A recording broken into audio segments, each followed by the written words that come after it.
Hello everyone, कैसे हो सभी लोग। उम्मीद करता हूँ खुश होंगे, मौज मस्ती में होंगे। लास्ट क्लास में हम पढ़ रहे थे एमएससी मैथमेटिक्स अलजेब्रा वाला टॉपिक, जिसमें हम पढ़ रहे थे unit number second. Unit number second में बहुत सारी थ्योरम्स हो गई हैं, बस अब हम यूनिट सेकंड के एंड पर हैं।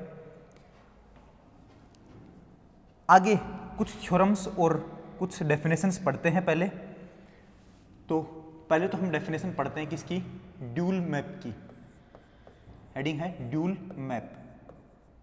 एक मैप ड्यूल मैप कब होती है उसकी कंडीशन पढ़ते हैं। उसके बाद ड्यूल मैप के ऊपर थ्योरम होगी, वो थ्योरम के स्टडी करेंगे। ठीक है। ड्यूल मैप में समझना पहले, let capital V and V dash are two vector spaces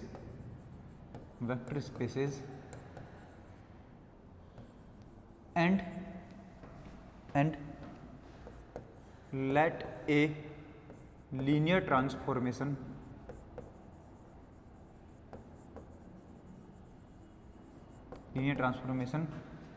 t from v to v dash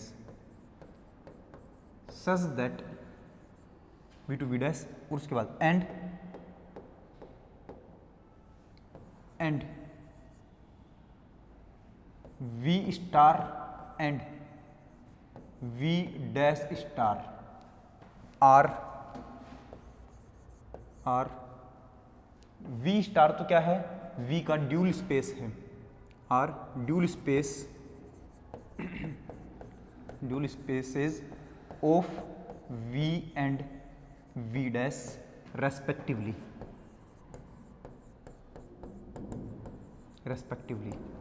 ठीक है। v स्टार तो v का और v dash star v dash का क्या है, ड्यूल स्पेस है। Then a mapping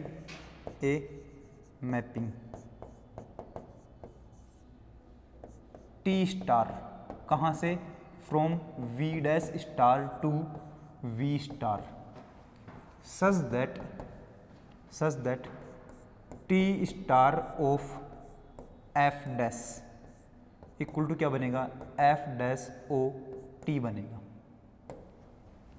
F dash O T where F belongs to तो क्या होता है, वी स्टार होता है, and F dash belongs to कहाँ से होगा, वी डैश स्टार से होगा। अब समझना सारी बात, यहां पर लिख देता हूं मैं। Then mapping this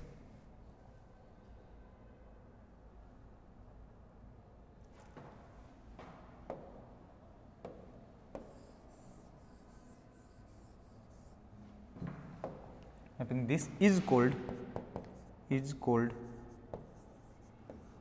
dual map of T।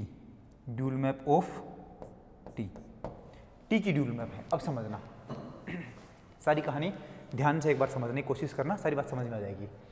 We तो हमारे पास क्या है,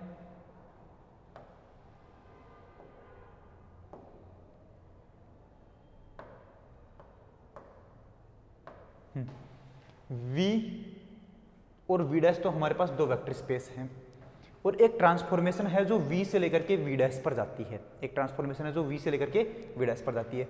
तो बताओ v का ड्यूल स्पेस कौन होगा, v स्टार, और v डैश का ड्यूल स्पेस कौन होगा, v डैश स्टार। ठीक है। अब हम बोलेंगे कि v स्टार और v डैश स्टार जो हैं वो v के और v डैश के क्या हैं, ड्यूल स्पेस हैं। तब मैं बोलूँगा कि एक ऐसी मैपिंग जिसका नाम है t स्टार, जो कहाँ से आ रही है, v डैश स्टार से चल करके v स्टार पर जा रही है, v डैश स्टार से चल के v स्टार पे जा रही है। और इस प्रकार से है कि टी स्टार और टी स्टार में एलिमेंट कहाँ के होते हैं, टी स्टार में v डैश स्टार के एलिमेंट होते हैं। तो अब हम अलग से और लिख देते हैं यहाँ पर, वेयर एफ डैश कहाँ से आएगा अपने पास, v डैश स्टार से आता है, एंड एफ कहाँ से आता है, v स्टार से आता है। सही है, ये बात हम जानते हैं पहले से ही। कौन सी, कि f जो फंक्शनल्स होते हैं, लीनियर फंक्शनल्स, वो हमेशा v से f पर जाते हैं, और v से f पर जाने वाली मैपिंग कि सभी की सभी मैपिंग का कलेक्शन कौन होता है, वी स्टार होता है। ऐसे ही वी डैश से लेकर के एफ पर जाने वाली सभी मैपिंग्स का कलेक्शन कौन होगा, वी डैश स्टार होगा। और उनमें से एक मैपिंग होगी अपने पास एफ डैश, तो मतलब एफ डैश कहाँ से जाती है, एफ डैश हमारे पास वी डैश से चालू होकर के एफ पर जाती है, वी डैश से चालू होकर के एफ पर जाती है। ठीक है, अब ये बताओ ये सारी कहानी, तो ये एफ डैश जो है वो कहाँ का एलिमेंट है, वी डैश स्टार का एलिमेंट है। ठीक है, और ये पूरा पूरा एलिमेंट कहाँ का होगा, ये पूरा पूरा F dash O T element कहाँ का होगा, एफ डैश तो कहाँ से जाता है, वी डैश से लेकर के सॉरी वी डैश स्टार से लेकर के कहाँ तक, एफ फील्ड तक जाता है। टी जो मैपिंग है वो टी मैपिंग कहाँ से कहाँ तक जा रही है, वी से लेकर के वी डैश तक जा रही है। तो बताओ एफ डैश ओ टी कहाँ से चलेगी, एफ डैश ओ टी, इसमें सबसे पहले टी कहाँ से जाता है, वी से, और कहाँ तक जाता है, वी डैश तक जाता है, कहाँ तक जाता है, वी डैश तक। और उसके बाद कौन चालू होगा, एफ डैश, एफ डैश कहाँ से चालू होता है, एफ डैश अपने पास चालू होता है वी डैश से, और कहाँ तक जाता है, एफ पर, एफ तक जाता है। तो देखो एफ डैश ओ टी कहाँ से चालू होगा, वी से चालू होगा, और कहाँ तक जाएगा, एफ तक चालू होगा, एफ तक जाएगा आगे ना। तो एफ डैश ओ टी के जो एलिमेंट बनेंगे वो कहाँ के एलिमेंट बने हैं, फील्ड के एलिमेंट बने हैं। कहाँ के एलिमेंट बने, फील्ड के, जो वी से चालू होकर के एफ पर जाते हैं। और वी से चल करके एफ पर जाने वाली मैपिंग्स जो होती हैं वो क्या कहलाती है अपने पास, वी स्टार के एलिमेंट कहलाते हैं, वी स्टार के एलिमेंट। क्लियर है। अब मैं वापस से सारी बात समझा देता हूँ।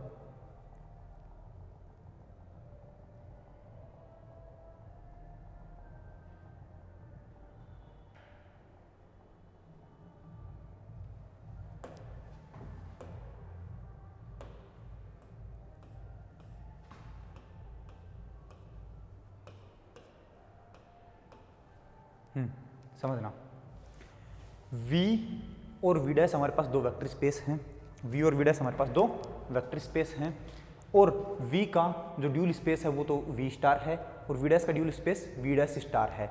अगर कोई लीनियर ट्रांसफॉर्मेशन V से V डैश पर जाती है तो हम बोलेंगे उसकी ड्यूल मैप जो होगी वो V डैश स्टार से लेकर के उल्टा V डैश स्टार से लेकर के V स्टार पर आएगी। क्लियर है, V डैश स्टार से लेकर के V स्टार पर आएगी, और उस मैपिंग का नाम होगा T स्टार, जो किस तरीके की होगी कि T स्टार के अंदर अगर मैं V डैश स्टार का एलिमेंट लगाऊंगा F डैश, तो वो क्या इमेज देगी अपने पास, F डैश O T देगा।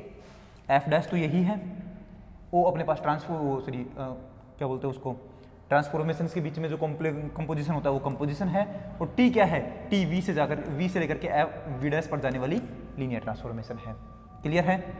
तो हम क्या बोलेंगे, हम बोलेंगे कि T स्टार जो है वो V डैश स्टार से V स्टार पर जाने वाली एक मैपिंग है, जो कि F डैश एलिमेंट को कहाँ पर मैप करवाती है, F डैश O T पर मैप करवाती है।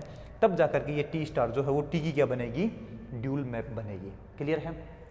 तो अगर कोई ट्रांसफॉर्मेशन V से V डैश पर जाती है तो V डैश स्टार से लेकर के V स्टार पर आने वाली मैपिंग को क्या बोलते हैं, T स्टार बोलते हैं, जो कि क्या होती है T star F dash equal to क्या बनेगा, V स्टार का एलिमेंट बनेगा, जो कि क्या बनेगा, F डैश O T बनेगा। क्लियर है। तो इस T स्टार का नाम क्या होता है, ड्यूल मैप नाम होता है। क्या नाम है, ड्यूल मैप। तो ये हमने समझा दिया है कि ड्यूल मैप होती क्या है। अब हम आगे चलते हैं और आगे हम ये बात प्रूव करते हैं कि ड्यूल मैप के ऊपर एक जो थ्योरम है उस थ्योरम को प्रूव करते हैं। थ्योरम, ड्यूल मैप की थ्योरम समझना, let capital V and V dash be two vector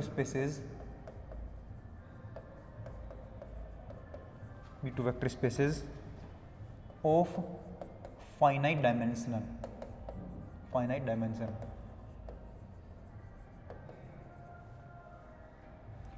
and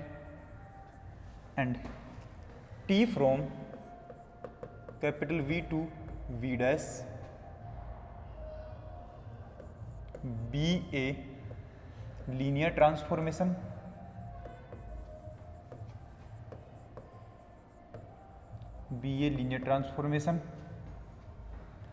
with rank capital R, sorry, with rank small r, then rank of its dual,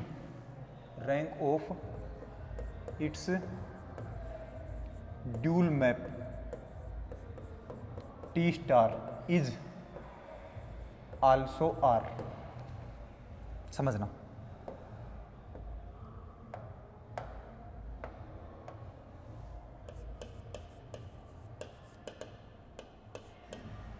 समझना अपने पास theorem का statement क्या है।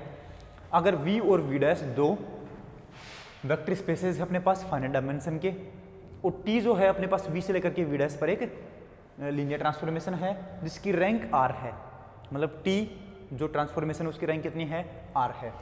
Then हमें ये बात प्रूव करनी है कि rank of dual map T star जो अपने पास ड्यूल मैप बनेगी t की ड्यूल मैप कौन है, टी स्टार है, तो टी स्टार की भी रैंक कितनी आनी चाहिए, r आनी चाहिए। तो मैं बोलूँगा then rank of its dual map T star is also r, तो टी स्टार की रैंक भी कितनी आनी चाहिए, r आनी चाहिए। अब समझना इधर रैंक का मतलब है कि अपने पास नॉन जीरो एलिमेंट बन रहे एक तरीके से। तो रैंक होती है इमेज स्पेस की डायमेंशन। क्या होती है, इमेज स्पेस की डायमेंशन। रैंक नलिटी थ्योरम हम पहले कर चुके हैं।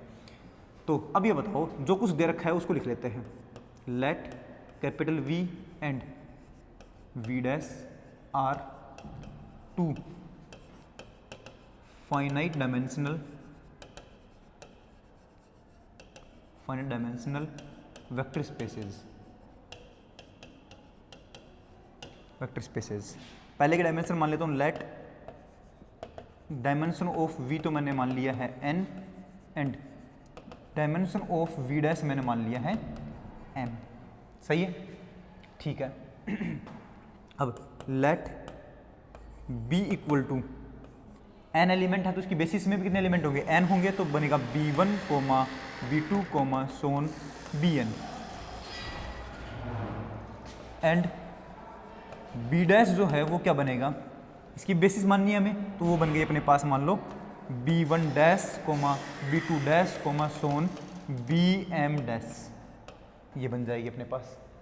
ये तो अपने पास V की डायमेंशन और ये बन गई V डैश की, सॉरी ये तो अपने पास V की बेसिस बन गई और ये V डैश की बेसिस बन गई है, ये हमने बेसिस मान ली है, ठीक है।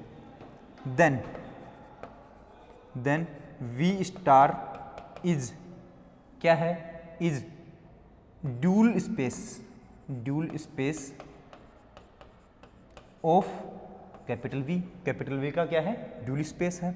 ड्यूल स्पेस है तो दोनों की डायमेंशन क्या होती है, सेम होती है। तो बोलूँगा then dimension of V star equal to क्या होगी, डायमेंशन ऑफ V होगी। V की डायमेंशन और V स्टार की डायमेंशन सेम होगी अपने पास। तो मैं बोलूँगा इसकी डायमेंशन V की डायमेंशन पहले से कितनी है n, तो इसकी डायमेंशन भी कितनी होगी, n होगी, ठीक है। अब V स्टार की अगर डायमेंशन अपने पास n है तो V स्टार की बेसिस में एलिमेंट कितने होंगे, n होंगे, और V स्टार की बेसिस में एलिमेंट होते हैं लीनियर फंक्शनल्स, जो कहाँ से चलती है, V से लेकर के F पर चलती है। तो मैं बोलूँगा ठीक है, तो मैं बोलूँगा लेट, अब हम मान लेते हैं इसको B स्टार इक्वल टू क्या होगा, F1, F2, so on Fn is basis of V star. V star की क्या है, बेसिस है ये, ओके। अब हमें ये चेक करना है कि V डैश का ड्यूल स्पेस कौन है, वो है V dash star, and V dash star is dual space of capital V का ड्यूल स्पेस है, और कैपिटल V का dual space, sorry capital V dash का ड्यूल स्पेस है, V डैश का। तो ड्यूल स्पेस की और स्पेस की दोनों की डायमेंशन सेम होती है, तो मैं बोलूँगा then dimension of V dash star और dimension of V star, sorry V dash, दोनों क्या होंगे, एक पर होंगे। V डैश स्टार की डायमेंशन और V स्टार की, सॉरी V डैश की डायमेंशन सेम होगी, और V डैश की डायमेंशन कितनी मानी थी हमने, m, तो इस पूरे की डायमेंशन भी कितनी होगी, m होगी, मतलब dimension of V dash star भी कितनी होगी, m होगी। अगर V डैश स्टार की डायमेंशन m है तो उसकी बेसिस में एलिमेंट कितने होंगे, m एलिमेंट होंगे, और बेसिस में एलिमेंट जो आएंगे वो एलिमेंट कहाँ के होंगे, V डैश स्टार के होंगे। V डैश स्टार के एलिमेंट कैसे हैं, F डैश टाइप के हैं। तो मैं बोलूँगा and let B dash star equal to F1 dash, F2 dash, so on Fm dash is basis of V dash star. V dash star की क्या है, बेसिस है। अब आराम से तसल्ली से देखो, वी की बेसिस हमने b1 b2 b3 bn मानी है, वी डैश की बेसिस हमने b1 dash b2 dash b3 dash bm dash मानी है। अब वी की बेसिस में जितने एलिमेंट उतने ही वी स्टार की बेसिस में होंगे, तो वी स्टार की बेसिस हमने बी स्टार मानी जिसमें f1 f2 f3 fn element होंगे, और जितने वी डैश में एलिमेंट हैं, वी डैश की बेसिस में जितने एलिमेंट उतने ही वी डैश स्टार की बेसिस में होंगे, तो इसकी बेसिस मैंने मान ली है f1 dash f2 dash f3 dash fm dash. ठीक है, and here B star is dual basis of B, और हमें पता है v की जो बेसिस होती है उसका ड्यूल बेसिस होता है v स्टार की बेसिस, तो ये v स्टार की बेसिस जो है ड्यूल बेसिस होती है b की। And b dash star is dual basis of b dash, और हमें पता है कि वी डैश की जो बेसिस बनेगी वो dual basis, sorry V dash की जो बेसिस बनेगी उसकी ड्यूल बेसिस कौन बनेगी, वी डैश स्टार की बेसिस बनेगी, तो वी डैश स्टार की जो बेसिस है वो ड्यूल बेसिस बनेगी वी डैश की बेसिस। क्लियर है? ठीक है, अब ड्यूल बेसिस का मतलब क्या होता है, दैट इज जो ड्यूल बेसिस होती है उसके अंडर में अगर आप, उसके अंदर की साइड में अगर आप बेसिस का एलिमेंट लगाते हैं तो क्रोनिकल डेल्टा आंसर आता है। तो बताओ बी स्टार के एलिमेंट तो कैसे हैं, बी स्टार के एलिमेंट अपने पास देख लो इधर, बी स्टार के एलिमेंट अपने पास f1 f2 f3 fn type के, तो यहाँ पर अगर मैं लगाता हूँ fi और अंदर b के एलिमेंट, b के बेसिस के एलिमेंट कौन है, b1 b2 b3 bn, तो वो लगाता हूँ मैं अगर bj, तो ये क्या बनेगा, क्रोनिकल डेल्टा ij। ये नोट मैं बहुत पहले बता चुका हूँ, थ्योरम करवाई थी। बाहर अगर अपने पास ड्यूल बेसिस है और अंदर अगर बेसिस है तो दोनों का क्रोनिकल डेल्टा आंसर बनता है। एंड यहाँ से क्या बनेगा, इसकी बेसिस कौन है, f r मान लो, एफ आर डैश, और अंदर कौन जाएगा, बी डैश का, बी डैश के एलिमेंट कैसे हैं अपने पास, बी एस डैश टाइप के एलिमेंट हैं, तो ये क्या बनेगा अपने पास, क्रोनिकल डेल्टा आई जे, क्योंकि ये भी एक दूसरे के ड्यूल बेसिस हैं, ये भी क्रोनिकल डेल्टा बनेगा। तो इसको Kronecker delta R comma S बोल दूंगा, Kronecker delta R comma S.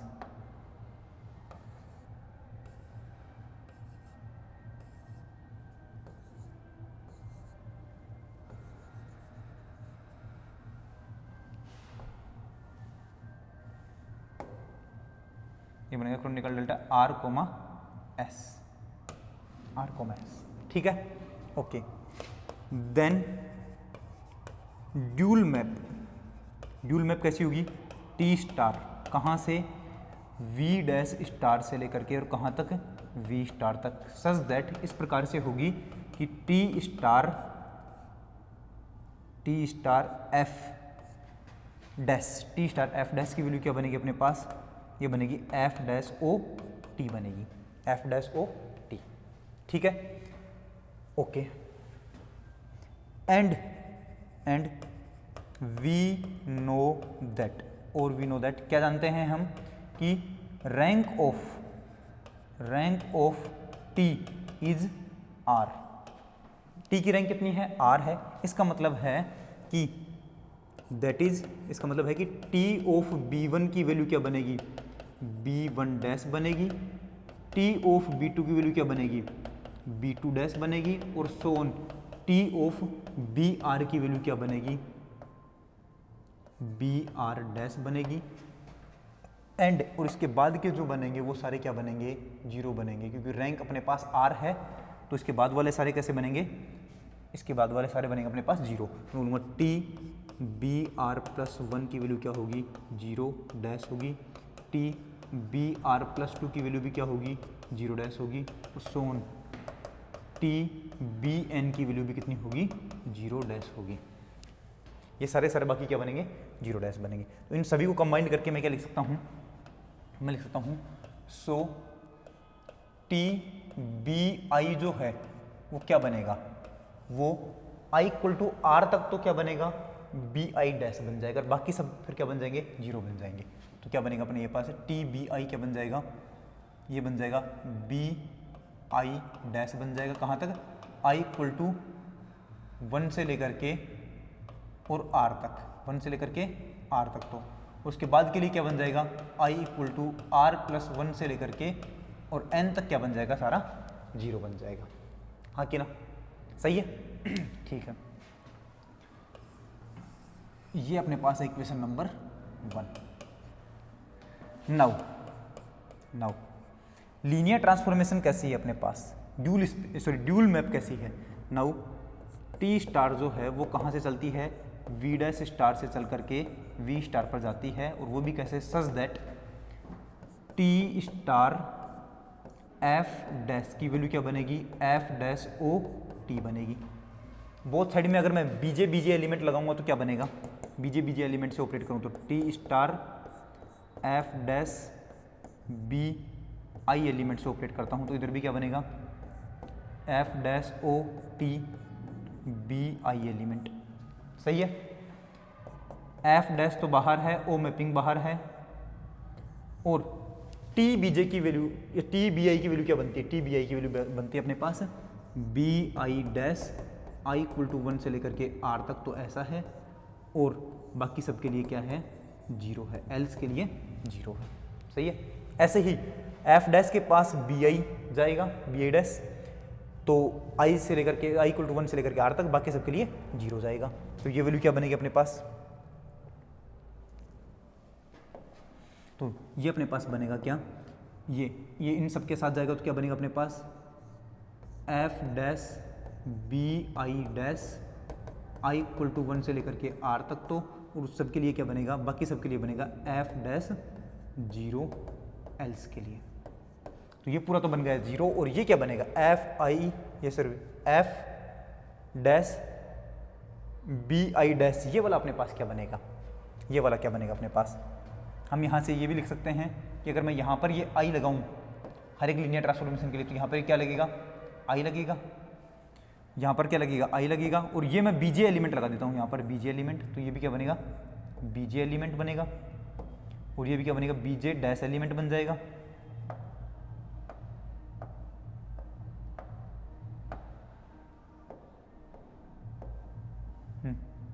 ये 0 हो गया, जे इक्वल टू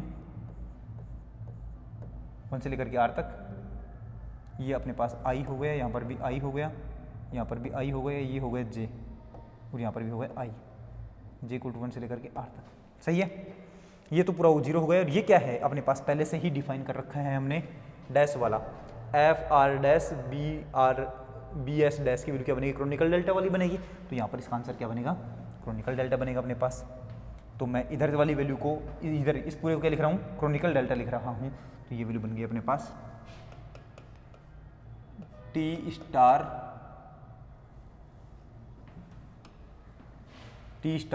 एफ जे, ये T star F I dash B J की वैल्यू क्या बनेगी अपने पास, Kronecker delta I J equal to 1 से लेकर के आर तक, तो और उस सब के लिए, बाकी सब के लिए क्या बनेगा, 0 बनेगा एल्स के लिए।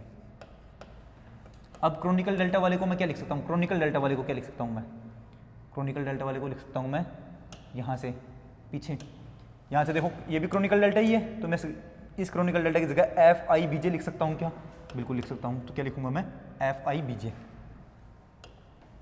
तो इस क्रोनिकल डेल्टा की जगह लिखूँ मैं एफ आई बी जे, कहाँ पर, जे इक्वल टू 1 से लेकर के आर तक, और बाकी सब के लिए 0 हो चुका है एल्स के लिए। सही है, तो ये अपने पास बना है। अब बीजे को हटाऊंगा तो वैल्यू क्या बनेगी, आप वापस से T star F I dash,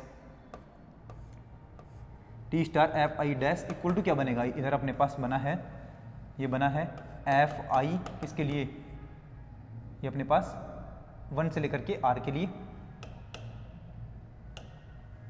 1 से लेकर के आर के लिए, और बाकी सब के लिए क्या बन चुका है, 0 बन चुका है, बाकी सब के लिए क्या बन गया है, 0। इसका मतलब क्या है, इसका मतलब ये है कि 1 से लेकर के आर तक चलोगे तब तक तो अपने पास कुछ ना कुछ आंसर मिलता रहेगा, और उसके बाद अपने पास क्या मिलना चालू हो जाएगा, 0 मिलना चालू हो जाएगा। तो मैं बोलूँगा so rank of T star, so rank of T star equal to कितनी आई अपने पास, आर आई है, rank of T star equal to are.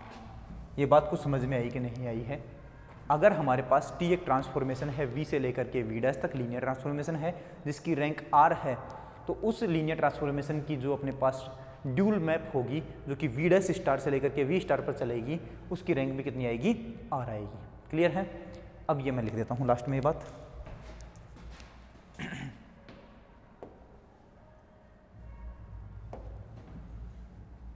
Hence, if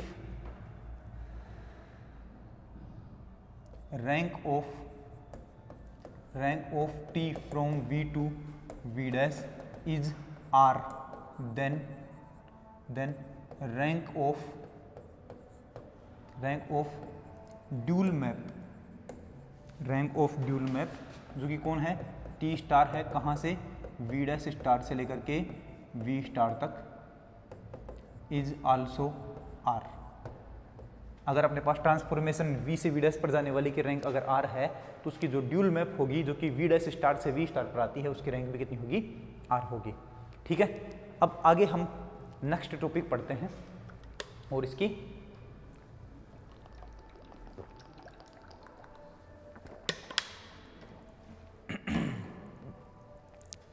अगला टॉपिक है हमारा अब, और उसकी एक थ्योरम भी पढ़ेंगे, तो जो कि लास्ट टॉपिक होगा हमारा इस वाली यूनिट का। Next topic is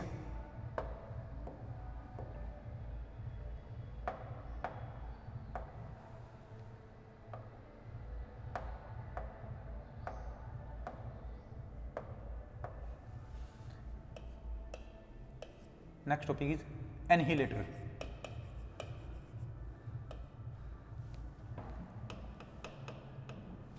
next topic का नाम है एनहिलेटर।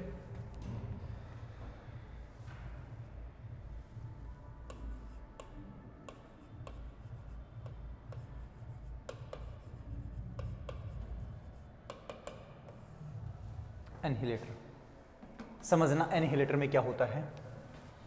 हम बोलते हैं कि एक मैपिंग लो हमारे पास, कहाँ से लेकर के? V से लेकर के V डैश पर एक मैपिंग है F, लेकिन F जो मैपिंग होती है वो हमारे साथ कहाँ से होती हैं? V से लेकर के F फील्ड पर होती हैं, ये मैपिंग्स होती हैं अपने पास। अब मैं बोलूँगा एक ऐसी मैपिंग लेकर के आओ, मतलब F कहाँ पर चली जाएगी? V स्टार में चली जाएगी। V से F पर जाने वाली मैपिंग्स क्या होती हैं? लीनियर फंक्शन होती हैं जो V स्टार में जाती हैं। ठीक है, अब एक ऐसी मैपिंग लेकर के आओ जो कैपिटल V का एक सब स्पेस है कैपिटल W, तो एक ऐसी मैपिंग बनाओ जो कैपिटल W के हर एक एलिमेंट को 0 पर मैप करवा दे। एक ऐसी मैपिंग बनाओ जो कैपिटल W के for all W belongs to capital W, capital W के हर एक एलिमेंट को कहाँ पर मैप करवा दे? 0 पर मैप करवा दे। इन सभी मैपिंग्स का कलेक्शन जो होता है उसको बोलते हैं एनहिलेटर ऑफ W। क्या बोलते हैं? एनहिलेटर ऑफ W। मतलब कैपिटल V अपने पास एक वेक्टर स्पेस है, इसका सब स्पेस है मान लो अपने पास कैपिटल W। ठीक है, अब एक ऐसी मैपिंग लेकर के आओ जो V से लेकर के F पर चलती है, मतलब V स्टार के अंदर से आती है, और वो मैपिंग जो है वो कैपिटल W के हर एक एलिमेंट को 0 पर मैप करवाए, और कैपिटल W के बाहर जो एलिमेंट हैं जो कि V के एलिमेंट है उनको कहीं पर भी मैप करवाए, कोई टेंशन नहीं है। लेकिन वो W के हर एक एलिमेंट को कहाँ पर मैप करवानी चाहिए? 0 पर मैप करवानी चाहिए। ऐसी मैपिंग्स जो कैपिटल W के हर एक एलिमेंट को 0 पर मैप करवाती हैं, उन सभी मैपिंग्स को क्या बोलते हैं? उन सभी मैपिंग्स के कलेक्शन को क्या बोलते हैं? एनहिलेटर ऑफ W बोलते हैं। क्या बोलते हैं? एनहिलेटर ऑफ W। बात समझ में आई? V अपने पास एक वेक्टर स्पेस है, उसका सभी स्पेस है अपने पास कैपिटल W, कैपिटल W के हर एक एलिमेंट को 0 पर मैप करवाने वाली लीनियर ट्रांसफॉर्मेशंस का कलेक्शन कौन होता है? एनहिलेटर ऑफ W होता है। बात खत्म। अब इसकी मैं थ्योरम की बात करूंगा, पहले मैं स्टेटमेंट लिखवा देता हूँ उसका पूरा, उसके बाद इसकी थ्योरम की बात करेंगे।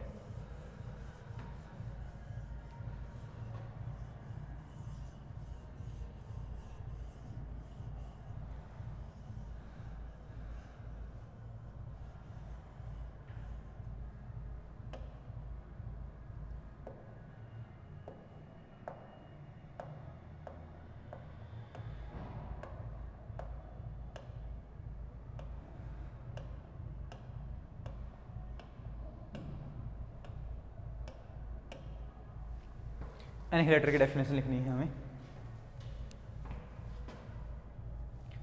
Late capital V be a vector space over capital F and capital W be its subspace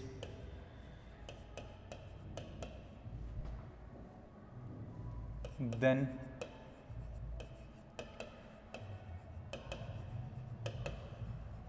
annihilator of capital W is defined and denoted as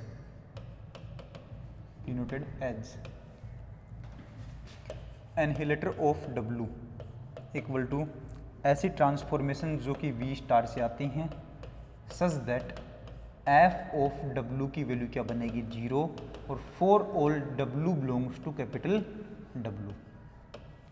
ये है अपने पास ऐसी ट्रांसफॉर्मेशन जो V स्टार से आती हैं और वो कैपिटल W के हर एक एलिमेंट को 0 पर मैप करवाती हैं। और कैपिटल W कौन है? V, capital V vector space का सब स्पेस है कैपिटल W। तो कैपिटल V के सब स्पेस कैपिटल W के हर एक एलिमेंट को 0 पर मैप करवाने वाली जो लीनियर ट्रांसफॉर्मेशंस होती हैं, लीनियर फंक्शनल्स होते हैं, वो किस में आते हैं? AW में आते हैं। मतलब AW जो है वो W के हर एक एलिमेंट को 0 पर मैप करवाने वाली सारी लीनियर ट्रांसफॉर्मेशंस का कलेक्शन होता है, सारी लीनियर ट्रांसफॉर्मेशंस का, सारी लीनियर फंक्शनल्स का कलेक्शन होता है। ठीक है, ये बात शायद समझ में आ गई होगी। पक्का? एनिहिलेटर क्या होता है वो समझ में आना चाहिए अपने को। उसके बाद अब थ्योरम पढ़ते हैं इसकी। अगर मैं इसको थोड़ा ढंग से मैं समझाऊं तो ये बोल सकता हूं कि ये कैपिटल V है, ये अपने पास फील्ड F है। फील्ड F में कहीं ना कहीं पर एक 0 एलिमेंट होता है और यहां पर अपने पास ये कैपिटल V है पूरा, तो इसके अंदर ये है अपने पास कैपिटल W। कौन है? Capital W। ओके, अब मैं बोलूं कि कैपिटल W के जो एलिमेंट हैं, कैपिटल W के सारे एलिमेंट कहां पर जाएंगे? कैपिटल W के सारे एलिमेंट को 0 पर मैप करवा रहे हैं। कैपिटल W के अंदर जितने भी एलिमेंट हैं वो सारे कहां पर जा रहे हैं? 0 पर जा रहे हैं। और बाकी के जो एलिमेंट हैं, बाकी जो अदर एलिमेंट्स अपने पास, वो कहीं पर भी जाएं, हमें उनसे कोई मतलब नहीं है। ये कहीं और पर भी जा सकता है, कहीं और भी जा सकता है, कहीं और भी जा सकते हैं, कहीं और भी जा सकते हैं, और यहाँ का कोई एलिमेंट इसके 0 के ऊपर भी जा सकता है, कोई दिक्कत नहीं है। लेकिन W के सारे एलिमेंट जो हैं वो 0 पर जाने चाहिए। एक ऐसी जो मैपिंग बनेगी जो W के सारे एलिमेंट को 0 पर मैप करवा रही है, तो ये जो मैपिंग है, ये मैपिंग जो है F मैपिंग, ये किस में जाएगी? एनिहिलेटर ऑफ W में जाएगी। एनिहिलेटर ऑफ W के अंदर जाएगी। बात समझ में आएगी नहीं? ये एक ऐसी मैपिंग जो W के सारे एलिमेंट को 0 पर मैप करवाए, उसके बाहर जो एलिमेंट है उनको कहीं पर भी भेज सकती है, 0 पर भी भेज सकती है, कहीं और भी भेज सकती है, वो एनिहिलेटर ऑफ W में आती है। ठीक है, ये आराम से तसल्ली से लिख लेना। अब हम बात करते हैं इसके ऊपर थ्योरम की।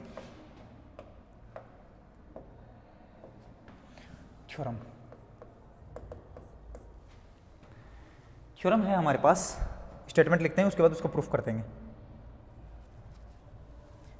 Late capital V be a vector space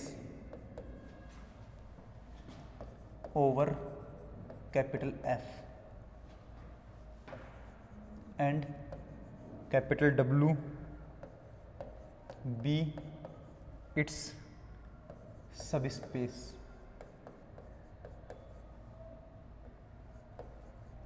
Then annihilator of W is a subspace of V star, and if U, capital U, be a subspace of capital V such that U is subset of capital W, then annihilator of capital W is subset होगा annihilator of U। annihilator of capital W is subset of annihilator of U। समझना, यहाँ पर समझने की बात है अपने पास, V हमारे पास एक वेक्टर स्पेस है ओवर F, W जो है वो कैपिटल V का सब स्पेस है। तब हमें ये प्रूव करना है कि AW जो है, एनिहिलेटर ऑफ W जो है वो सब स्पेस होना चाहिए V स्टार का, क्योंकि एनिहिलेटर ऑफ W में वो मैपिंग्स आती हैं जो W के हर एक एलिमेंट को 0 पर मैप करवा देती हैं, और वो मैपिंग्स आती कहाँ से हैं? V स्टार के अंदर से आती हैं। इसका मतलब एनिहिलेटर ऑफ W जो है वो सबसेट तो होता है V स्टार का, V स्टार का क्या होता है? सबसेट होता है। अब सब स्पेस भी कहाँ का बनेगा? V स्टार का ही बनेगा, क्योंकि एनिहिलेटर ऑफ W में मैपिंग्स भरी होती हैं और वो मैपिंग्स आती हैं V स्टार के अंदर से। ठीक है, एक तो ये प्रूव करना है कि एनिहिलेटर ऑफ W जो है वो V स्टार का सब स्पेस होगा। अगली बात ये प्रूव करनी है कि अब हमारे पास एक U सबसेट है कैपिटल V का, कैपिटल V का सबसेट एक U, और वो इस प्रकार है कि U छोटा है W से, U छोटा है W से, मतलब U जो है सबसेट होगा कैपिटल W का, लेकिन एनिहिलेटर ऑफ W जो है वो सबसेट होगा एनिहिलेटर ऑफ U का, मतलब छोटे वाले का एनिहिलेटर बड़ा और बड़े वाले का एनिहिलेटर छोटा होगा। ये बात प्रूव करनी है हमें। ठीक है, तो पहले तो मैं सब स्पेस प्रूव करता हूं। प्रूफ, लेट जो गिवन है वो लिख लो, capital V is a vector space over capital F, and capital W is subspace of capital V, capital V का क्या है? सब स्पेस है। Then we have to prove that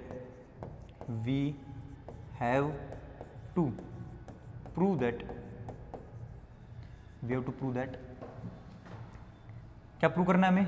कि annihilator of W is subspace of capital V star, capital V star का क्या है? Subspace है annihilator of W। Subspace prove करने के लिए क्या प्रूव करना पड़ेगा? सबसे पहले तो जीरो एलिमेंट AW में होना चाहिए। जीरो एलिमेंट कौन है?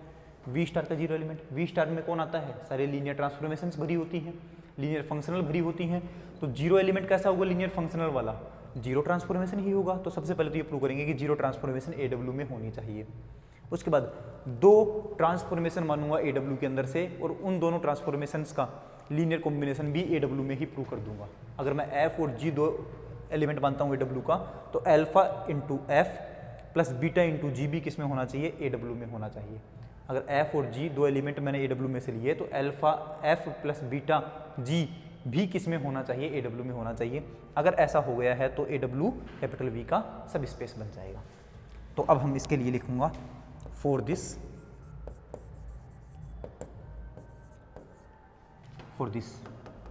सबसे पहले वी नो दैट क्या? कि जीरो मैपिंग जो होती है उसके अंदर आप कोई भी एलिमेंट लिखो W का कोई भी एलिमेंट जीरो मैपिंग के अंदर लिखो। जीरो मैपिंग का काम यही है कि वो क्या बना देगी? इसको ये इसका जीरो बना देगी। सही है। कैपिटल W का कोई भी element small w zero element के अंदर लिखो, जीरो मैपिंग के अंदर लिखो, वो उसको क्या बना देगा? जीरो ही बना देगा।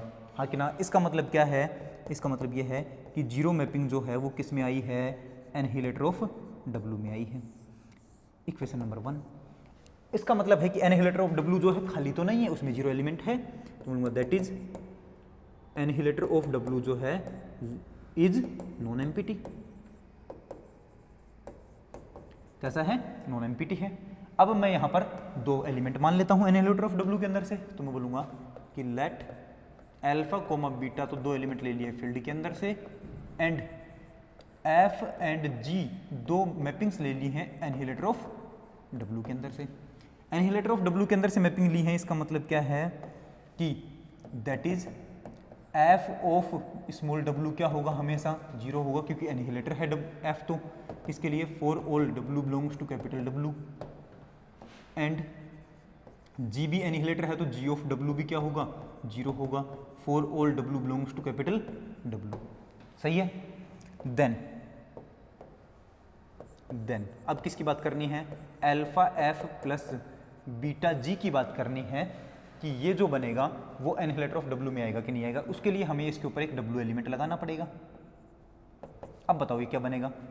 Alpha F into W, alpha F of W plus beta F of W, किसके लिए? For all W belongs to capital W के लिए। अब बताओ एफ ऑफ डब्लू क्या होता है? पहले से 0, एफ ऑफ डब्लू, अच्छा जी है यहाँ पर, बीटा के साथ कौन है? जी है। एफ ऑफ डब्लू तो पहले क्या है? 0 है। जी ऑफ डब्लू क्या है? 0 है। तो क्या बनेगा? Alpha into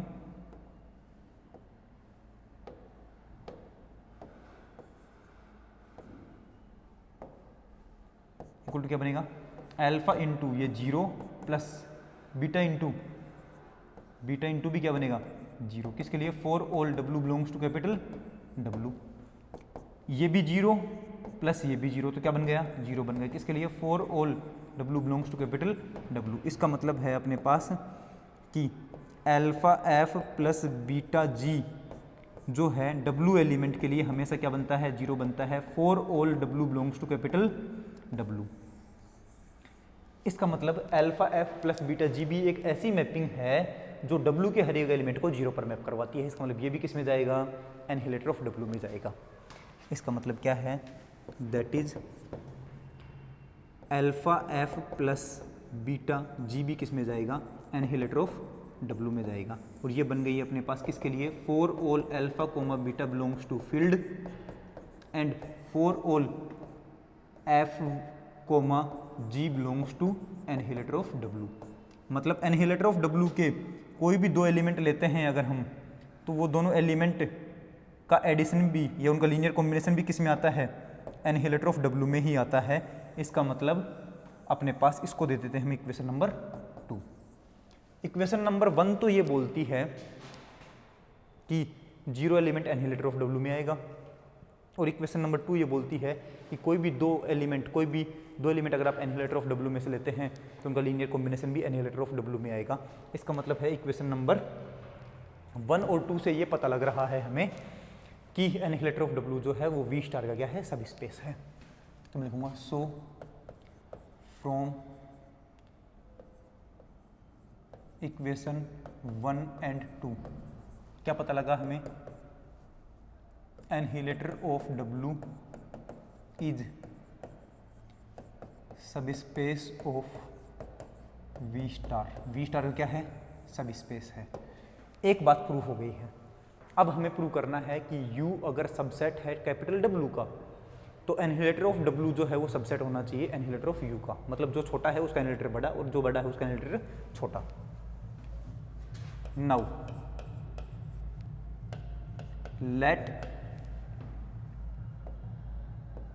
late U subset है कैपिटल W का। चेक कर लो, पीछे ये माना था कि हमने U subset of capital W माना था क्या?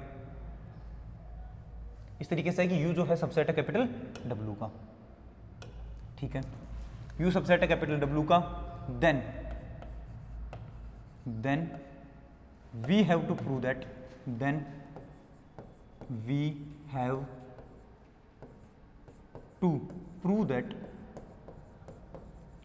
दैट छोटे वाले का एनहिलेटर बड़ा और बड़े वाले का एनहिलेटर छोटा। मतलब एनहिलेटर ऑफ W जो है वो सबसेट बनना चाहिए एनहिलेटर ऑफ U का। सही है, इसका मतलब है ये सबसेट होना चाहिए इसका। और ये कैसे प्रूव करते हैं कि एनहिलेटर ऑफ W का हर एक एलिमेंट किस में आना चाहिए? एनहिलेटर ऑफ U में आना चाहिए, तभी तो सबसेट बनेगा। तो एक एलिमेंट मैं एनहिलेटर ऑफ W का लेता हूँ और उसको ये प्रूव कर देता हूँ कि वो एनहिलेटर ऑफ W में भी, एनहिलेटर ऑफ W का एक एलिमेंट लेता हूँ और उसको एनहिलेटर ऑफ U में प्रूव कर देता हूँ। मैं बोलूँगा कि अगर एनहिलेटर ऑफ W का एक एलिमेंट एनहिलेटर ऑफ U में आया है तो एनहिलेटर ऑफ W का हर एक एलिमेंट भी किस में आएगा? एनहिलेटर ऑफ U में आएगा। तो एनहिलेटर ऑफ W जो है वो सबसेट हो जाएगा एनहिलेटर ऑफ U का। क्लियर है? अब मैं बोलता हूं फॉर दिस, ये प्रूव करने के लिए लेट F एक एलिमेंट लेते हैं कहाँ का? एनहिलेटर ऑफ W का। इसका मतलब क्या है कि F element annihilator of W में तभी आएगा जब F of small w equal to 0 बनेगा for all W belongs to capital W। एक एलिमेंट एनहिलेटर ऑफ W में तभी आता है जब वो W के हर एक एलिमेंट को 0 पर मैप करवाए। एंड और क्या है अपने पास बोलो? और साथ में हमें ये दे रखा है कि W जो है वो बड़ा है और u छोटा है, तो u जो है वो सबसेट है कैपिटल W का। अब बताना, बड़े वाले सेट के ही हर एक एलिमेंट को, जिसमें ज़्यादा एलिमेंट हैं उसके हर एक एलिमेंट को अगर ये 0 बना रहा है तो W के अंदर से ही u के एलिमेंट आ रहे हैं, तो u के एलिमेंट को भी 0 बनाएगा कि नहीं बनाएगा? ये बनाएगा। तो मैं क्या बोलूँगा, सो f ऑफ u जो है वो भी क्या बनेगा? 0 बनेगा। किसके लिए? For all u belongs to capital U, और कैपिटल U किसका सबसेट है? कैपिटल W का सबसेट है।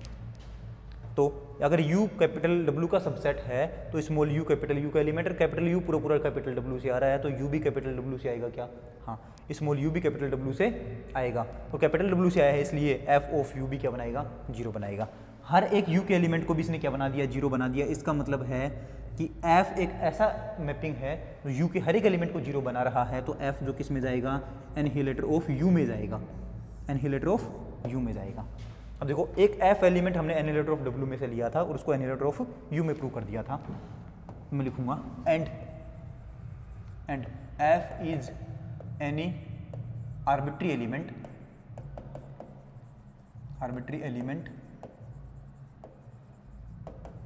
Of annihilator of W।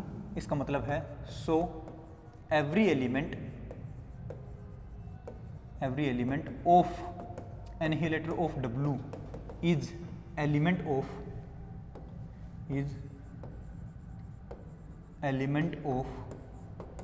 annihilator of U। annihilator of U का क्या है? एलिमेंट है। तो मैं लिखूंगा सो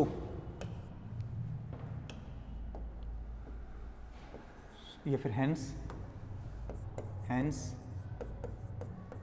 if U is subset of W then annihilator of W जो है वो सबसेट बन गया है एनहिलेटर ऑफ U का। यही हमें प्रूव करना था कि छोटे वाले का एनहिलेटर बड़ा और बड़े वाले का एनहिलेटर छोटा। ये बात ही हमें प्रूव करनी थी। ठीक है, आज हमने यहाँ पर एनहिलेटर स्टार्ट किया है और एनहिलेटर की एक थ्योरम भी कर ली है। ओके, अब अगली क्लास में जो है वो हम एनहिलेटर की 2 थ्योरम्स और बाकी हैं वो करवाएंगे और उसके बाद ये वाली यूनिट खत्म हो जाएगी। ठीक है, तो हम मिलते हैं अगली क्लास में। यहाँ तक का लिख लेना, आराम से तसल्ली से समझ लेना है, और ना समझ में आए तो दोबारा सी वीडियो देखनी है, समझ में आ जाएगा। फिर भी ना समझ में आए तो फिर कमेंट करना है नीचे कि ये वाली बात समझ में नहीं आई है। ओके, फिर करेंगे कुछ, उसके बारे में सोचेंगे कि कैसे समझाना है। तो आज की क्लास ख़त्म होती है यहाँ पर। मुस्कुराते रहें, खुश रहें और पढ़ते रहें। मिलते हैं अगली क्लास में, तब तक के लिए tata, goodbye, take care.